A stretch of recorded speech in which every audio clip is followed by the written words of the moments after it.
Hello, everyone. This is Suzanne at the Gospel Truth. Welcome back. I think maybe was it Monday last time I was on. We've had a busy couple of days here. We've had a lot of doctor's appointments. I had to go grocery shopping a couple times. Yesterday was another full day. Ron's going to PT 2 times a week now, and today we have to go out again. We have an appointment at 12:45 with the Mind Clinic. Ron has an MRI done about a week ago, week and a half, and hopefully we'll get some answers today, and he can get something that will help. He's got some inflammation going on in the temples, and it's so painful. Yesterday was beautiful weather. It was in the 70s. I had to go, what did I do yesterday?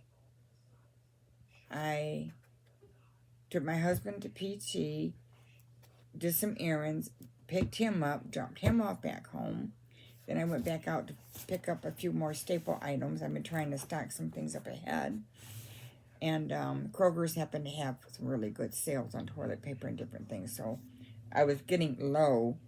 And so I was able to buy several boxes at a really good price of my tissues and stuff like that.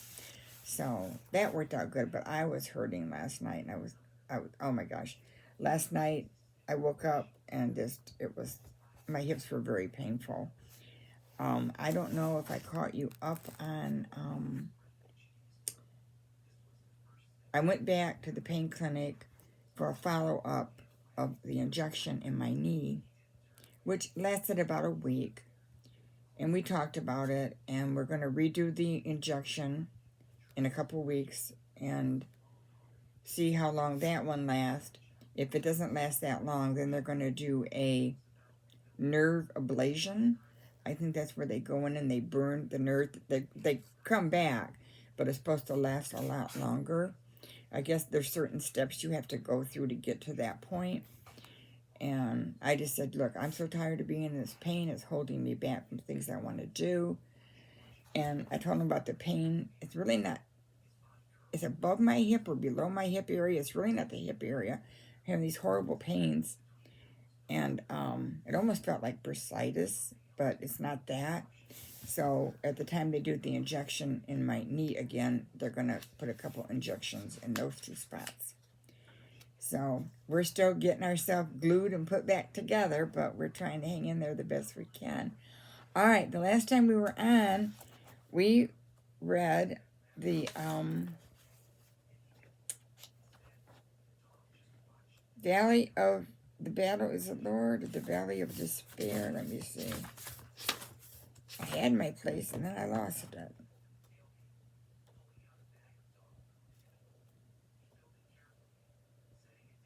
All right, we did the Valley of Despair, and the battle is the Lord's.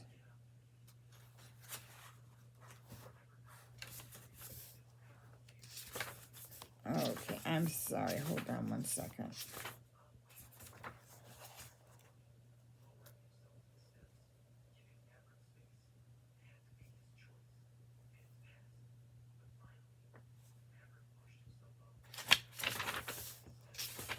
Okay.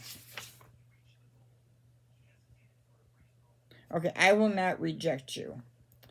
Now, I had put in the notes the Valley of Despair, and I will not reject you as the title of my last one.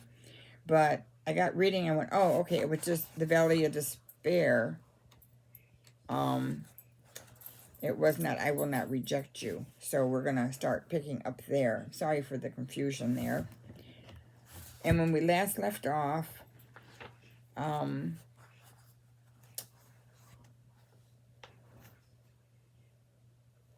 the Lord is reassuring beloved that he says, I betrothed myself to you forever. Remember, suicide was after her, for her to take her own life, and he almost convinced her. Chapter 11, I will not reject you. As beloved lays her head on Master Potter's shoulder, she realizes that she nearly gave her life and her destiny to the enemy. She averts her eyes in shame. Beloved, look at me, says Master Potter, still embracing her in his arms. He tenderly turns his face back towards his. For a full minute, he gently holds her face steadfast, her face steady, and looks deeply into her eyes. There is only silence. Don't turn your eyes away from me, beloved. From the day you were born, my eyes have never left you. I've watched and ached as you've made bad choices, but I never averted my gaze. Finally, the day came when you've committed to follow me, and through all the successes and failures that have happened since then, I continue to gaze upon you. I know more about your heart than you do. Please don't turn your eyes from me. I will never turn mine from you. Overcome by his tender acceptance and unconditional love, beloved weeps openly. When I look in your eyes, I see confusion and fear, but when I look deeper, I see the yes in your spirit. In the center of your being, at your very deepest core, you are fiercely committed to me. When I gaze on my beloved, that is what I see. I see now as you will be in the future. As my mighty, overcoming warrior bride, such a threat to my enemy's kingdom. You will be a prisoner in this earthenware vessel, this body of sinful flesh, throughout this life. But the eternal beloved is connected to me through her forgiven, renewed spirit. How I long for you to be secure in my unrelenting, unconditional love for you. Beloved snuggles deeper into his arms and rests. Partners with the Godhead. Will she ever come back? Beloved whispers. I'm so afraid for my children. I will not abandon them. I promise you I will protect them. Your children have a destiny in me, but you will have to trust so that I am going to work this for good. The very heart that you have for your children is only an infinitesimal reflection of the vast oceans of love that the Father has for them.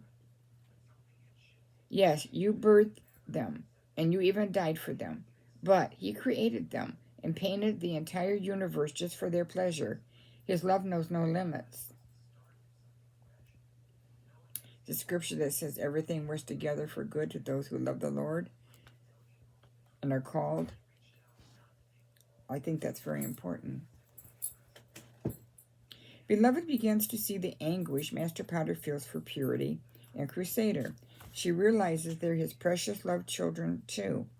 She's deeply touched by his sense of grief and begins to realize that this overwhelming challenge is not hers alone to carry. She is in partnership with the Godhead.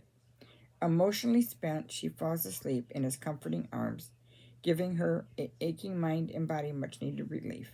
He gently rocks her back and forth. Her dreams are filled with visions of Purity and Crusader. Burning Coal of Fire, Chapter 12.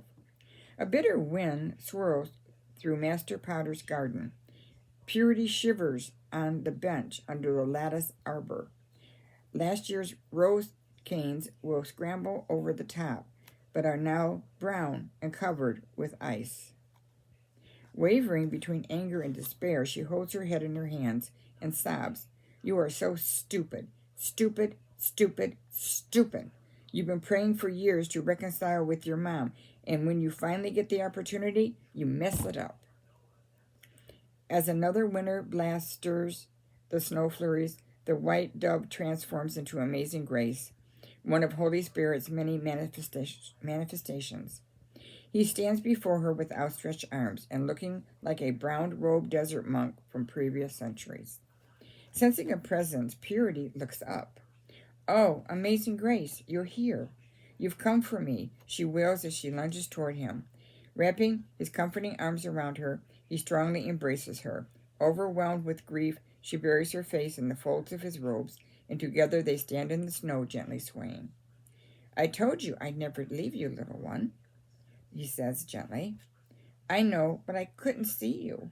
I felt like you weren't there. She burst into sobs again. After several minutes, Amazing Grace wipes her tears away and gently sits her down on the bench beside her. Let's get you warm, he says as he slips off his brown burlap robe and wraps it around her. Strength immediately flows into her exhausted body as Amazing Grace looks deeply into her swollen eyes. Whispering words of encouragement, he helps her pour out her anguished heart. A pained expression crosses her face. Oh, Amazing Grace, I do everything wrong all the time. I didn't want to reject my mom. All this anger just welled up inside of me. It came out of nowhere, and the next thing I knew, I was screaming at her. I thought that all the pain was dealt with in the first firing, Refiner's Fire. Why did it come back? Purity, healing a wounded heart is a slow process. I see the hurt look on her face. I can't get it out of my mind. I feel like I love her, but I hate her too. I want her, but I want to punish her for hurting me. She never came back for me. She left me with demonized people. Purity. After Beloved was stoned by the members of Deeper Life Commune and driven into the wilderness, I was with her. She pleaded, she begged, she screamed. She did everything she could to convince me to let her go back for you and Crusader. I wouldn't let her.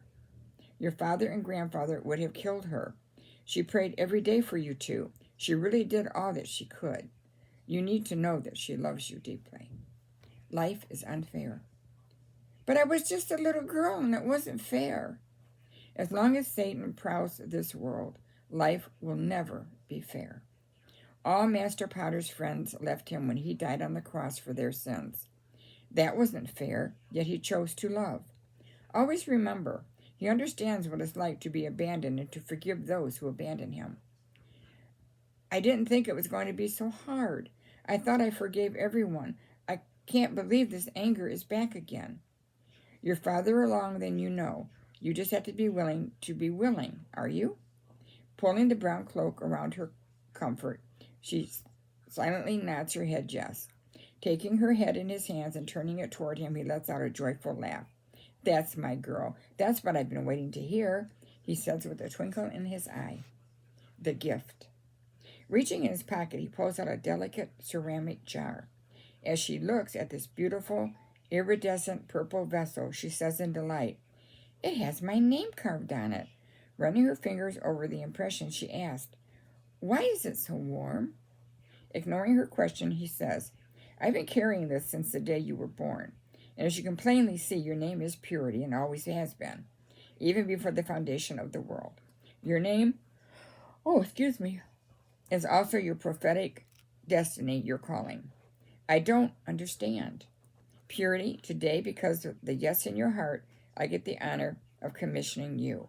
He gently wiggles the cork free from the opening and turns the bottle upside down in her cup's hands. He shakes the container, and a flaming ember tumbles out. Purity jerks her hands gently away and gasps, It's on fire. Yes, replies Amazing Grace, catching the prized treasure. This fiery ember, this burning coal will purify your lips and awaken your heart. Purity's fascination is swallowed up in fear. Her voice trembles. Is it going to hurt me? Purification can be painful. The coal will burn away your impurities. It will cleanse the words of your mouth and the dark secrets of your heart. Will you accept this fiery stone of intimacy from the heavenly altar of incense? Will you let it do its purifying work in you? I don't want to hurt anymore. Please, I don't want any more pain. Purity, the enemy's pain only brings death. But there is a reason to go through God's redemptive pain. It brings healing and life. It's always uncomfortable when he takes shriveled, broken hearts and enlarges and makes them whole. He reaches out to take her hand. Shaking from fear, she draws back. Purity, when you were 10 years old, your heart shut down as you were so cruelly separated from your mother. It was so traumatic that you vowed never to love that deeply again. But today, I want to reawaken your heart. It's too hard to trust people. They just end up hurting me. The courage to love. Holding the flaming coal in his hand, he continues. It takes courage to love. There are no guarantees you won't be hurt. It's how you handle the pain that makes the difference. It can enslave your emotions and imprison you, or you can choose to forgive. Will you take this fire and let it enlarge your heart to contain more and more of his unconditional love? She lets out a whimper as she looks at the flaming ember, but manages to nod yes. Amazing Grace moves the fiery coal toward her lips, and she steels herself and closes her eyes. The coal touches her lip and is immediately absorbed. She sees flashes of how her words have brought judgment to situations and imprisoned people. Forgive me, Lord, cleanse me. She realizes that words of life need to be poured from her lips. Woe is me, I'm a woman of unclean lips, she cries out. Laying his hand over her heart, he says, Awake, sleeping princess, for your bridegroom is calling. The intense burning on her lips moves slowly toward her heart. Emotions she hasn't felt for years surface as she becomes increasingly tender. Purity cries out loud, expelling the pain of the past years. After several minutes, the glowing ember awakens the heart, and a warm, contented feeling of peace overwhelms her. She smiles up at Amazing Grace. Never again will you receive the false name promiscuous. I firebrand you the name of Master Potter ordained for you. Purity. As the words leave his lips, her name is set as a seal on her heart. Born for a different world. Amazing Grace prophetically proclaims, Blessed are the pure in heart, for they shall see God. Read the word purity. You would develop an insatiable hunger for heavenly things. All desire for things temporal will slowly fade away. You will be satisfied only with living in God's presence, because you were made for the glories of heaven. You will come to understand this more and more as each day passes. Purity, he continues with a somber tone. You are a sojourner on a short journey, passing through a foreign land. Make the most of each day and every precious relationship. Purity is taken aback by his serious look. Now, are you ready to resume your journey? She nods yes as Amazing Grace stands her up, puts his arm around her waist, and talks her back to the potter's house. I can forgive my mother, Purity thinks. I just don't know if she'll forgive me. Oh, what do you think? I think her mother's waiting to welcome her daughter back into her arms. All right, we're going to stop there. And it's great to see Purity's life being reshaped the way it should be. She's drawing closer to God. She's got a journey of her own. It isn't far from over yet for her, but I think there's going to be a reuniting of hearts here, don't you? All right, that's all for today. I'm got a couple things to do before we leave. Pray for us that things go well and they get a handle on what all this pain's been about for Ron, so he can get the help that he needs. It's been tough. We went to the surgeon yesterday for Ron's shoulder, and it he has to have an MRI done, and then from there they submit it to the insurance company, and it could very well be by the end of April, first couple weeks of May, that he will be having shoulder replacement surgery. So we've got a lot of things to get ready. I'm going to be his main caregiver. We're praying that the Lord gives us both the strength we need to get through all that. It is a rough recovery. I went through it, and but it does get better with each day. And all we can do is just take one day at a time and stay in the moment. Right now, so much that we've got going on, we're really, really trying to do that, because otherwise you get so overwhelmed that you just freeze in time. You don't want to move. You don't want to go out. You don't want to do anything. It's just, no, it's too much. This, yesterday we had, Ron had PT, then we had to come back home, go back out to his other appointment, drop him off. I had to go to Kroger. The past few days have just been a marathon like that for us. So, it does take its toll after a couple of days, but it's just the way life is, isn't it? All right, you take care. Lord willing, I'll be back on tomorrow, and we will be chapter 13, Eternal Adornment, and What Does the Future Hold? That sounds interesting, doesn't it? All right, everyone, you take care. Bye-bye.